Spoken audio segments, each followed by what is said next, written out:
क्या हाल चाल चल रहे हैं आप लोगों के। लेक्चर्स में अपलोड कर रहा हूं, जो आपके टफ पार्ट हैं सारे पार्ट में कवर कराने की कोशिश कर रहा हूं। तो आप लोग कोविड में ज्यादा पैनिक ना हो। बोर्ड की तरफ से भी रिलीफ मिल चुका है और यहाँ तो हम लोग हैं ही आप लोगों को लेक्चर्स प्रोवाइड करने के लिए। ज्यादा इजी वे में मेथड्स अच्छे होते हैं, आपको समझ में आता होगा मेरे ख्याल से। तो आज का टॉपिक हम लोग शुरू करते हैं। इस टॉपिक के बाद आपको ऐसा फील होगा कि जर्नल एंट्री बहुत इजी चीज है, और जो आप आज तक फील करते थे कि डेबिट एंड क्रेडिट का मतलब क्या होता है, आपने रट लिया था। Debit what comes in, credit what goes out, ये सारी चीजें, तीनों रूल आपने रट लिया होगा, नॉमिनल का, रियल का और पर्सनल का। लेकिन आज आपको रियल मीनिंग समझ में आएगी कि डेबिट और क्रेडिट का मतलब होता क्या है। तो सबसे पहली चीज, डेबिट का मतलब क्या होता है, आइए समझते हैं। तो मीनिंग में बहुत सिंपल है, benefit received in a transaction.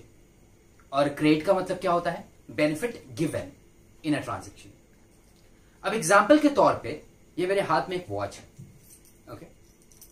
मैं इस वॉच को यहां रख देता हूं, एक शॉपकीपर है यहां पे, उससे मैं इस वॉच को खरीदता हूं। ये देखिए, मैंने ये शॉपकीपर से जो खरीदा तो मेरे पास आया क्या, तो बेनिफिट रिसीव्ड वाला पार्ट जो है मेरा ये वॉच है। अच्छा, इसके बदले में मैं दूंगा क्या, तो इसके बदले में कुछ पैसे दूंगा। जो पैसा मैं दूंगा बैंक अकाउंट से दूं या फिर मैं कैश दूं, कुछ भी हो सकता है। तो आप देखिए कि इस ट्रांजैक्शन में, ये जो ट्रांजैक्शन हुआ है, इसमें बेनिफिट रिसीव्ड क्या है और बेनिफिट गिवन क्या है, आपको ये देखना है बस। जो आपने रिसीव किया उसको आप डेबिट कर दोगे और जो आपने दिया उसको आप क्रेडिट कर दोगे। क्या ये सिंपल से आपको समझ में आया? बहुत इजी है समझने के लिए। तो हर एक ट्रांजेक्शन में, जो भी ट्रांजेक्शन आप देखते हो, आप बिस्किट खरीदने जाओ, आप ग्रोसरी खरीदो, आप चॉकलेट खरीदो, आप शूज खरीदो, आप जो भी चीज बाय एंड सेल करते हो, आप उसके ऊपर ध्यान दो और benefit received and benefit given आप उसमें ध्यान दो। जो बेनिफिट रिसीव्ड होगा वो डेबिट होगा और जो बेनिफिट गिवन होगा वो क्रेडिट होगा। चलिए एक और एग्जांपल देखते हैं जो आपके यहां पे दिया हुआ है। एग्जांपल में बोलता है यहां पे, जस्ट 1 मिनट, या फर्नीचर परचेज्ड, होल्ड ऑन, क्या हो रहा है ये,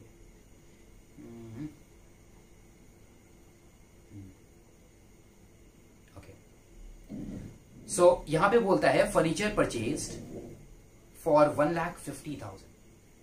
आपने क्या रिसीव किया होगा, सोचिए। इस घड़ी की तरफ फर्नीचर रिसीव किया होगा, आप उसको डेबिट करोगे। इसीलिए आप देखिए यहां डेबिट से मैंने ये एरो यहां डाला है। और आपने दिया क्या होगा, तो कैश दिया होगा। तो ये देखिए बेनिफिट गिवन आपका कैश है, और ये देखिए क्रेडिट पे एरो क्या आया। तो एक सिंपल लैंग्वेज में, एक सिंपल वे में आपने क्या कर लिया, जर्नल एंट्री पास कर ली। इसी को थोड़ा और बेहतर समझते हैं। आइए, जो नेक्स्ट टॉपिक है हमारा, डेबिट एंड क्रेडिट के रूल्स क्या होते हैं। मतलब कौन सी चीज ऐसी होती है जिसको हम रिकॉर्ड करेंगे तो मतलब वो अगर बढ़ेगा तो डेबिट होगा, और कौन सी चीज ऐसी होती है जो जिसकी वैल्यू हमारे बुक्स ऑफ अकाउंट्स में कम होगी तो वो हमारा क्रेडिट होगा या डेबिट होगा। जो भी है उसको हम समझते हैं। सबसे पहली चीज, एईएल एक शॉर्ट फॉर्म बनाया गया है। एईएल का मतलब हो गया असेट्स, एक्सपेंसेस एंड लॉसेस। तो देखिए यहां पे आपके सामने ए, ई एंड एल, ये अगर बढ़ते हैं तो इसको हम डेबिट करेंगे। मींस इसकी वैल्यू अगर इंक्रीज होगी तो हम इसको डेबिट करेंगे, और अगर एईएल की वैल्यू डिक्रीज होती है, कम होती है, तो हम उसको क्रेडिट करेंगे। यही चीज दूसरी तरफ हम देखते हैं तो एक शॉर्ट फॉर्म बनाया गया है एलआईसी। एलआईसी में एल से होता है लाइबिलिटी, आई इनकम है और सी कैपिटल। इनकम के साथ आप गेन्स भी ले सकते हैं साथ में।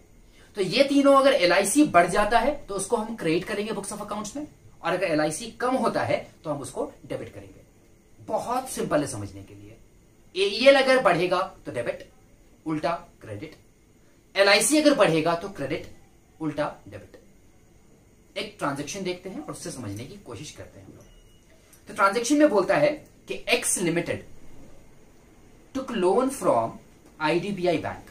अब सोचिए कि आपने अगर लोन लिया है तो आपके पास आ क्या रहा है।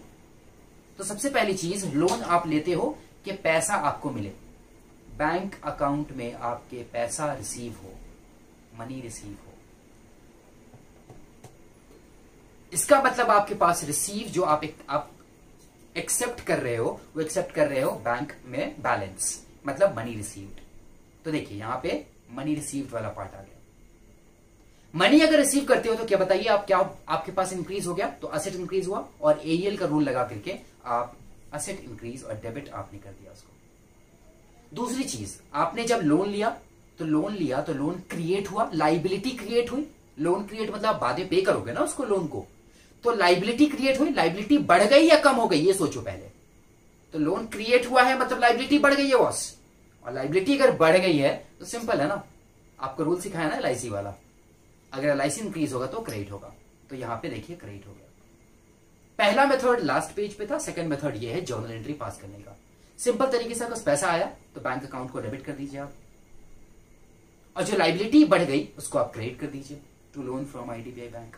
जर्नल एंट्री बन गई। तो लास्ट जो मीनिंग था उससे भी जर्नल एंट्री बन गई, जो रूल्स है उससे भी जर्नल एंट्री बन गई। आपके रेफरेंस के लिए यहाँ पे आप इसको स्क्रीनशॉट या फिर आप इसको नोट डाउन कर सकते हैं। तो ये था आपका इजी तरीके से ये लेक्चर खत्म होता है।